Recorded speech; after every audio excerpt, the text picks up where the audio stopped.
We already have the flagship OnePlus phones for the first half of this year, and now it is time for the budget and mid-range OnePlus phones.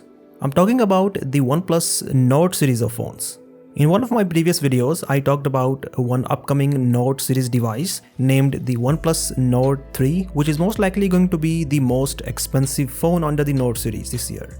But apart from the Nord 3, there is also the OnePlus Nord CE 3 that is launching later this year. As the name shows, this one is the successor of OnePlus Nord CE 2, which was launched last year with the MediaTek Dimensity 900 chipset. Now there was a leak last year in November where we got to know the specifications of the Nord CE 3, and that leak revealed Snapdragon 695 chipset inside this phone, which was weird because Snapdragon 695 is less powerful than Dimensity 900. The leak also revealed a 120Hz LCD, even though the Nord CE2 had a 90Hz AMOLED. But now we got to know that those were not the specifications of the Nord CE3 but rather the Nord CE3 Lite. In this video, let us talk about the specifications of the OnePlus Nord CE3 that we got to know recently. The biggest highlight of the OnePlus Nord CE3 is going to be performance, because this phone is powered by the Snapdragon 782G chipset.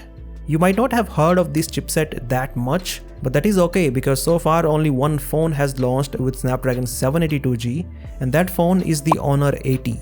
The Snapdragon 782G is like a replacement of Snapdragon 778G Plus. By the way, the Snapdragon 778G Plus is the same chipset that powers the Nothing Phone 1. The CPU of the Snapdragon 782G is clocked higher at 2.7 GHz, and the GPU is also faster, resulting in a 5% better CPU performance and 10% better GPU performance over the Snapdragon 778G Plus. So compared to the Dimensity 900 of the Nord CE2, the Snapdragon 782G is definitely a big upgrade. Speaking of other specifications, OnePlus Nord CE3 has a 6.72-inch display and it is a 120Hz AMOLED panel with an under-display fingerprint scanner. For comparison, the Nord CE2 had a 90Hz AMOLED display. The battery size is 5000 mAh and there is support for 80-watt fast charging. This means not just the battery size, but the charging speed is also higher than the Nord CE2.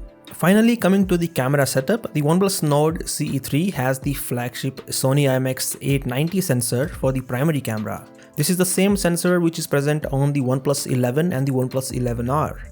There is no mention of OIS though, so this phone may not have OIS support. The other cameras are pretty familiar, so there is an 8-megapixel ultrawide camera, a 2-megapixel macro and a 16-megapixel selfie shooter. We do not know how the phone looks like, but according to the source that shared these specifications, the Nord CE3 could launch somewhere around July this year, so there are still some months to go. Anyways, what do you think of these specifications for a OnePlus mid-ranger? Do let me know via the comment section below, and as always, I'll catch you in the next one.